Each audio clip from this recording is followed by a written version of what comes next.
MTHL ची गंमत सांगायची तर खरं तर MTHLच्या टाईमलाईन प्रमाणे MTHL हे सप्टेंबर 2023ला पूर्ण व्हायला पाहिजे होतं. काय झालं मागे? मग ऑक्टोबर 2023ला वरळी शिवडी कनेक्टर पूर्ण व्हायला पाहिजे होतं आणि त्यानंतर डिसेंबर 2023ला कोस्टल रोड हा पूर्णपणे तयार असायला पाहिजे होता. महाविकास आघाडीचं सरकार असतं तर हे तशाच्या तसं पूर्ण झालं असतं. आतापर्यंत नरिमन पॉईंट कफ परेडचं कनेक्टर देखील आम्ही पूर्ण केलं असतं.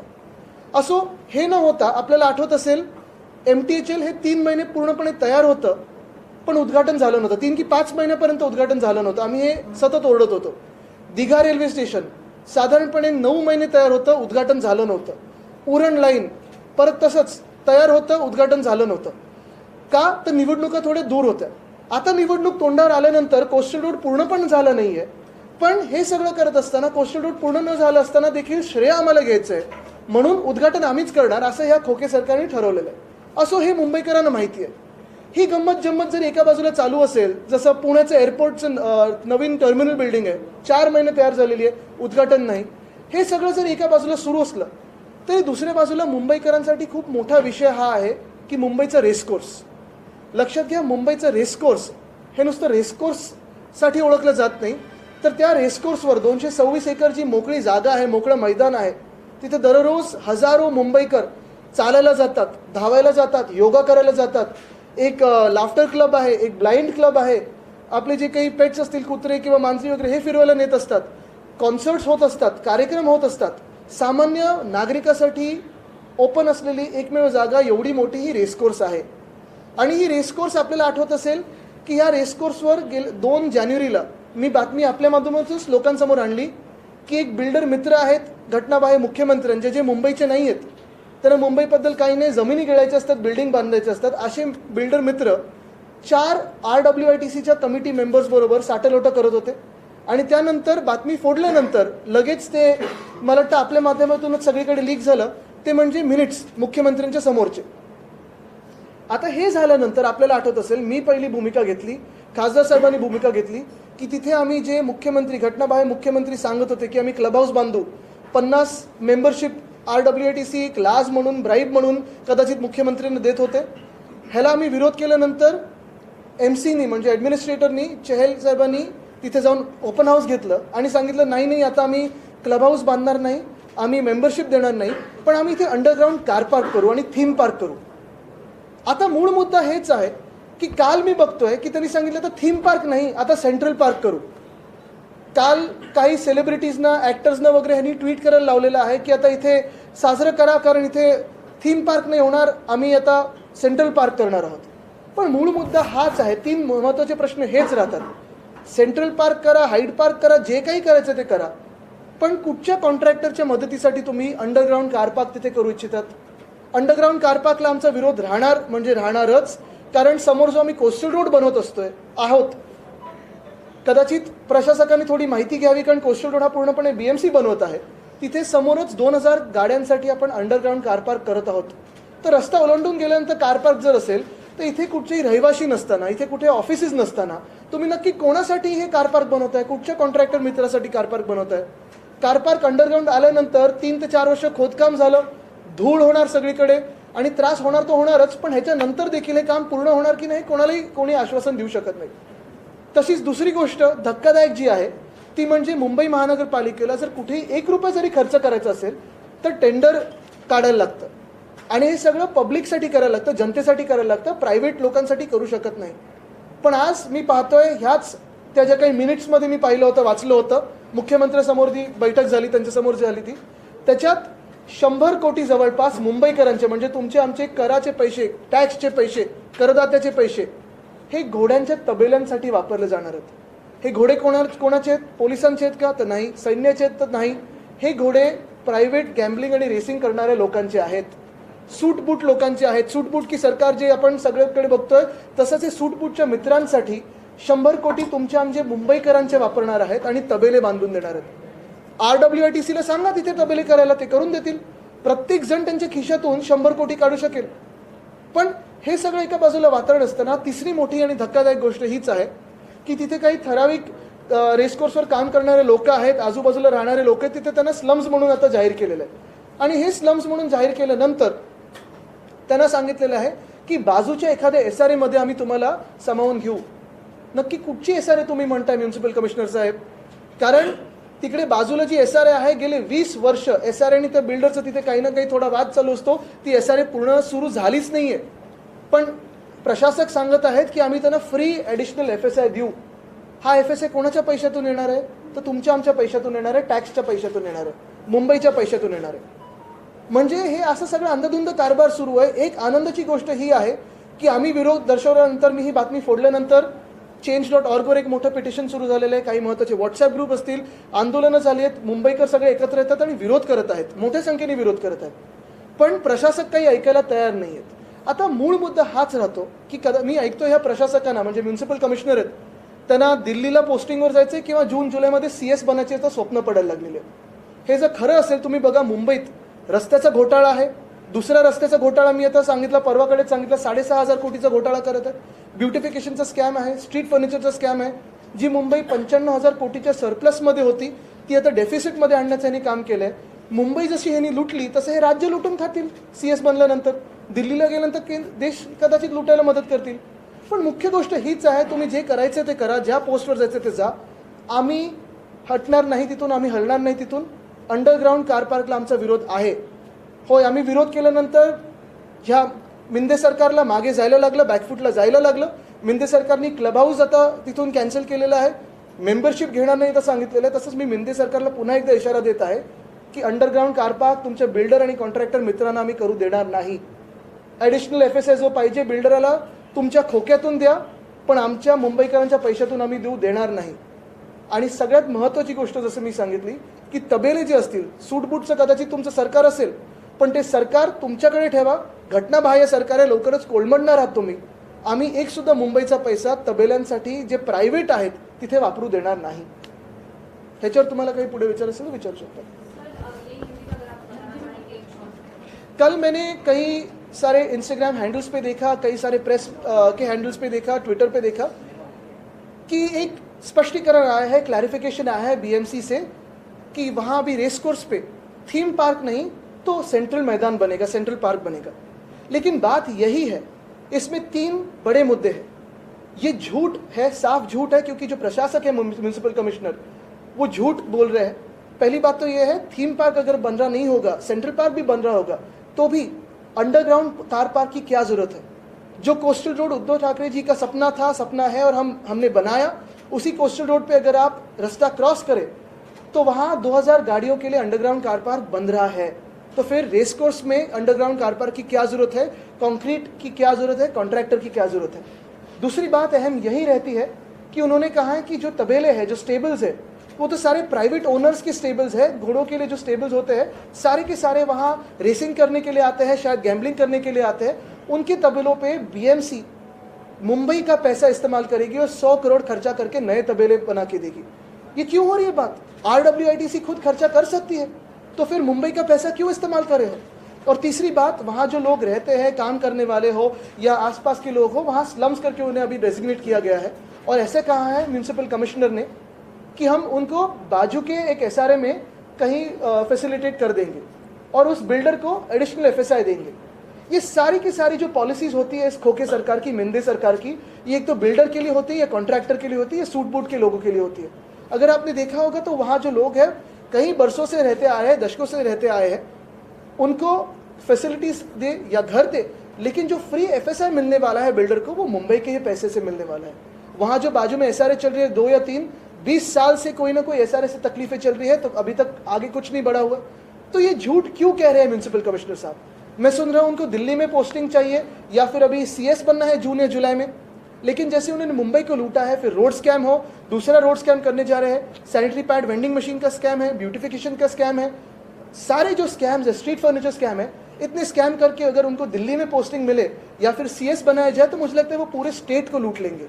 एक ही बात है कि ये जो रेस कोर्स है वो हर एक आम इंसान इस्तेमाल करता है हर दिन. योगा हो, भागने के लिए हो, दौड़ने के लिए हो, एक्सरसाइज के लिए हो, सारी चीज़ें वहाँ होती रहती है.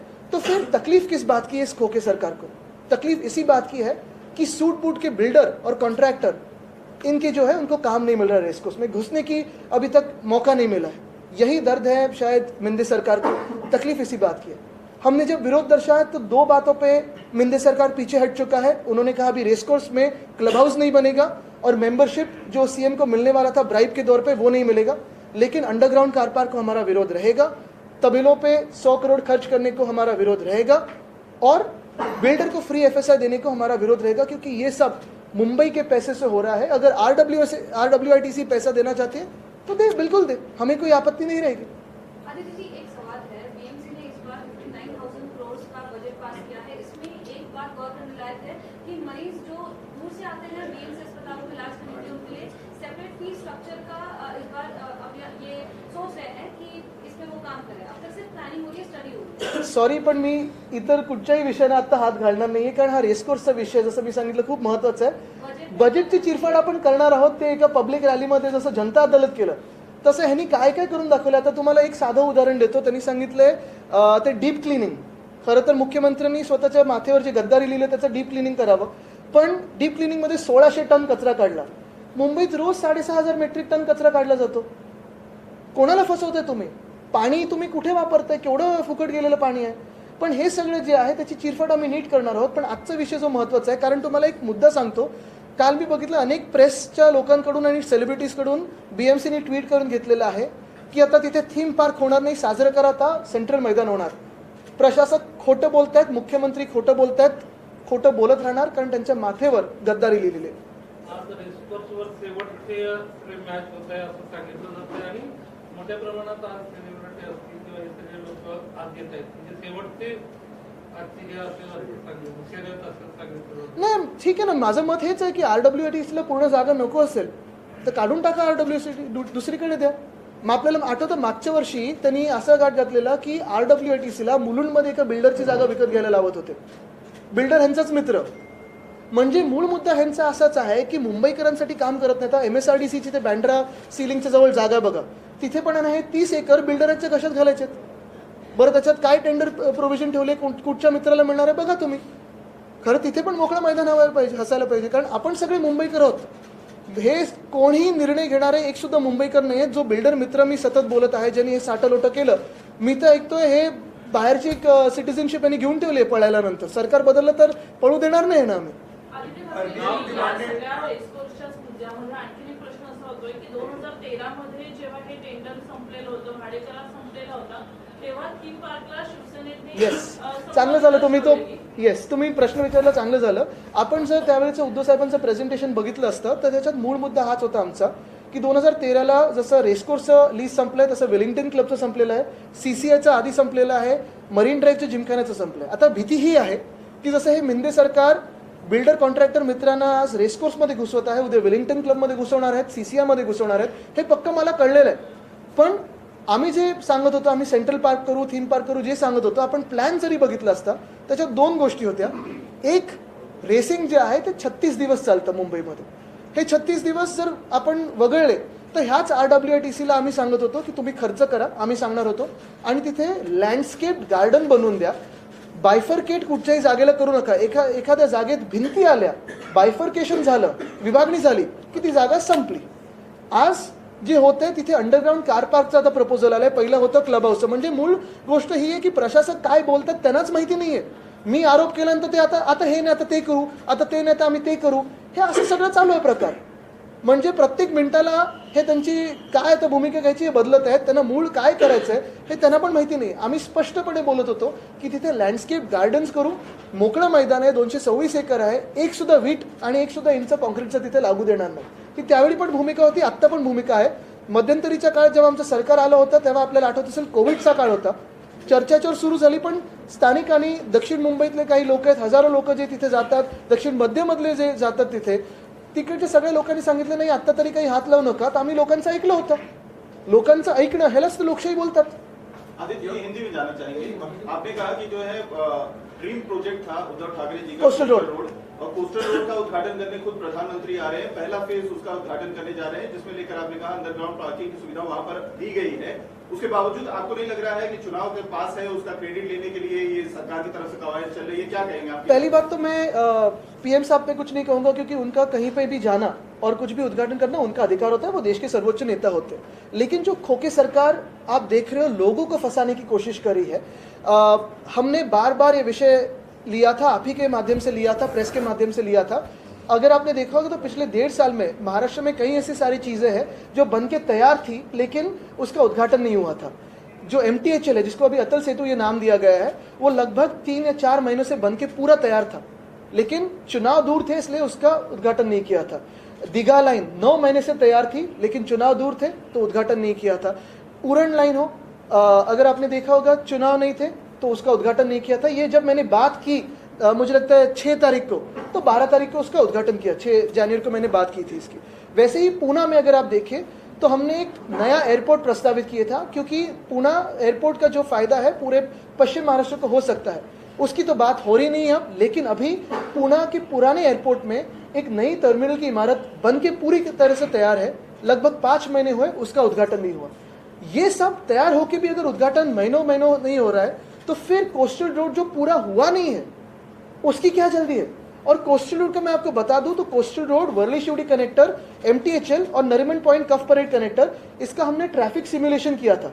अगर आपने देखा होगा तो MTHL का जब उद्घाटन हुआ है, ईस्ट कोस्ट से वेस्ट कोस्ट को आने को लगभग अभी पौना घंटा लगता है, क्योंकि जो वर्ली शिवड़ी कनेक्टर है वो पूरा नहीं हुआ है। हमारे समय में और MBA के समय में अगर आपने हमारी टाइमलाइंस देखी होती और हमारे काम करने का तरीका देखा होता तो MTHL सितंबर 2023 में पूरा होता, अक्टूबर में वर्ली शिवड़ी कनेक्टर हो जाता था और दिसंबर 2023 में कोस्टल रोड पूरा हो जाता था। Nariman Point Cuff Parade connector 2024 के अंत में पूरा हो जाता था।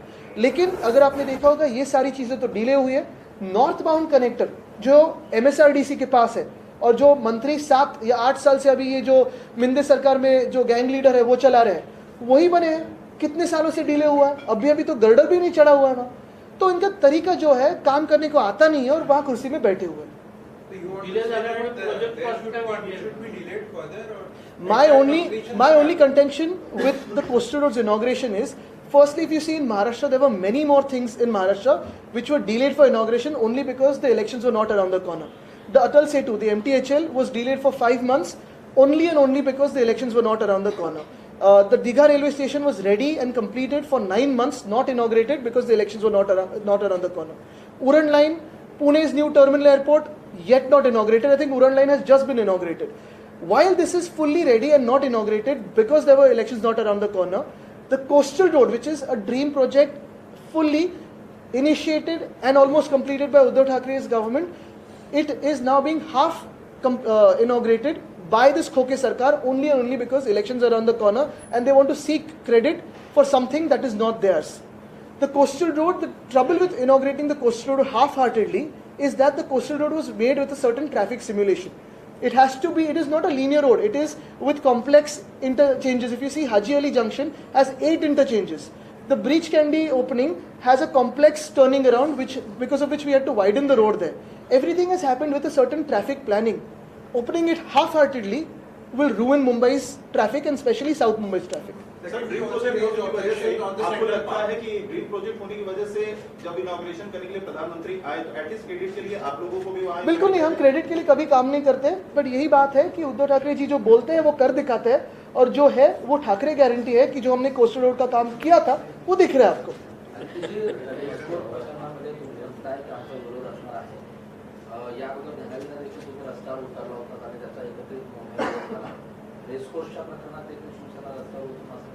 आपण पाहताय की रेसकोर्स मध्ये देखील आम्ही आहोतच, पण मुख्य गोष्ट ही आहे की भाजप काही का बोलत नाहीये?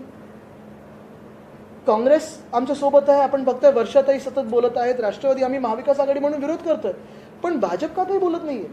मिंदे सरकार ठीक आहे, तर पुढचे 20 दिवस आहे हे निवडणूक होईपर्यंत, नंतर VRS आहे, पण भाजपाने एक भूमिका घेतली पाहिजे की त्याचा नक्की रेसकोर्सच्या कॉन्क्रिटीकरणला पाठिंबा आहे की विरोध आहे? Firstly, under the pressure, the entire theme park is now converted to the central park. What is the objection? How do you relate to that? I mean, the underground parking and the... Okay, I'll repeat everything from Hindi to now English. If you remember on 2nd January 2024, through the media conference, I had broken this news to the people that there have been certain secret meetings of the illegal CM, his builder friend, and 4 members of the RWITC who had tried to build a racecourse clubhouse there on the racecourse, and also as a part of the bribe probably, they wanted to give free 50 life memberships to the Chief Minister, his family, and God knows who all he wanted to please. Now, because of our pressure, the clubhouse plan and the membership plan has been backtracked on. Because of our pressure, the theme park has been backtracked on. But more importantly, there's a catch. Yesterday I saw a couple of celebrities, couple of Mumbaikars, press rejoicing that there won't be a theme park but there'll be a central park. That's what the BMC had fed them. But the catch in this still is that the BMC proposes to rebuild the private stables of RWITC with 100 crores of Mumbaikars' money, taxpayers' money. The RWITC has everyone who goes there for racing, for gambling, for whatever. They can build their own stables. It's private horses, private stables. The racecourses corner into a nearby SRA. Which exactly SRA are you talking about? Because A, the SRA that's next to it has not been started for the last 20 years because of some issues with the SRA authority. 2, they're saying we'll give a builder free additional FSI. This free additional FSI is also going through the Mumbaikars' pockets. Our opposition has made the municipal commissioner backtrack on the clubhouse. Our opposition has made the municipal commissioner backtrack on the theme park. Now our opposition stands firm and clear to the bifurcation of this whole plot. He can take the RWITC out if he wants to, make it entirely a playground, but it has to be a unified land. 2, he cannot make an underground car park to help a certain contractor friend of the illegal CM. 3, he cannot help the builder with people's money. 4, he cannot make the new stables with people's money. That is as clear as that. 2 आठवड्यापूर्वी तुम्ही जेव्हा हा मुद्दा उपस्थित केला होता त्यावेळेस सुद्धा भाजपने आक्षेप घेतला होता की जर महापालिकाच त्या ठिकाणी पार्क उभारत असेल तर तुम्ही का कंत्राटदाराच्या बाजूने बोलत आहात की टूलकिट तर नाही असाही त्यांनी आरोप केला होता. सरकारी चौकशी नाही, मला वाटतं बघा काय आहे ना की भाजपनी एक ऑफिशियल भूमिका सांगावी. इकडे तिकडे बोलणारे त्यांचे खूप झाले, त्यांच्याकडे आमचं कोणीच लक्ष देत नाही. तर बिचारे मग फ्रस्ट्रेट होऊन अजून चिडून आम्हाला शिव्या देतात. त्यांना देऊ द्या. आम्ही मुंबईकरांसाठी बोलतोय. भाजपनी अधिकृत प्रेस नोट काढावी की महालक्ष्मी रेसकोर्सवर त्यांची भूमिका काय आहे. कदाचित लोकसभेत आमच्या समोर त्यांचाच उमेदवार येणार आहे. काय स्पीकर येणार आहे की कोण येणार आहे?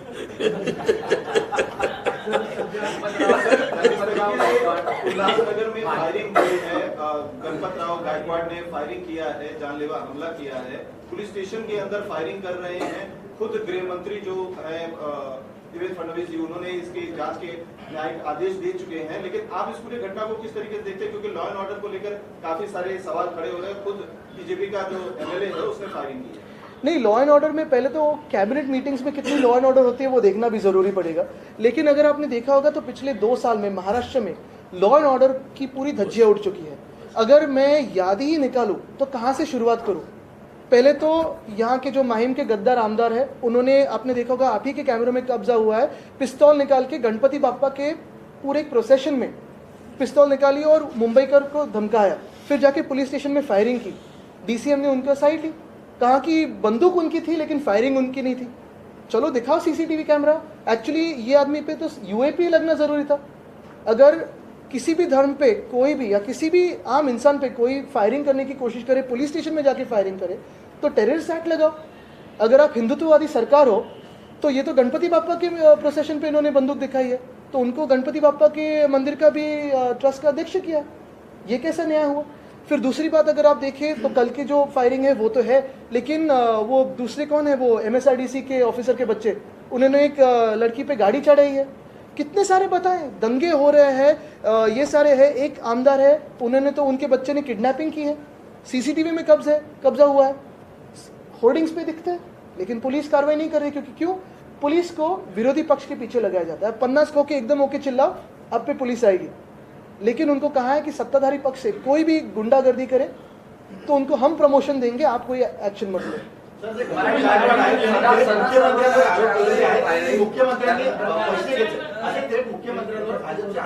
मला वाटतं महाराष्ट्र हे सगळं बघत आहे आणि महाराष्ट्र नक्की याच्यावर जेव्हा मतदान होईल तेव्हा निकाल देईल. कारण महाराष्ट्र कधी असं राजकारण पाहत नव्हतं जेवढं घाणेरडं मिंदी गँगचं राजकारण, गँग वॉर चालू आहे.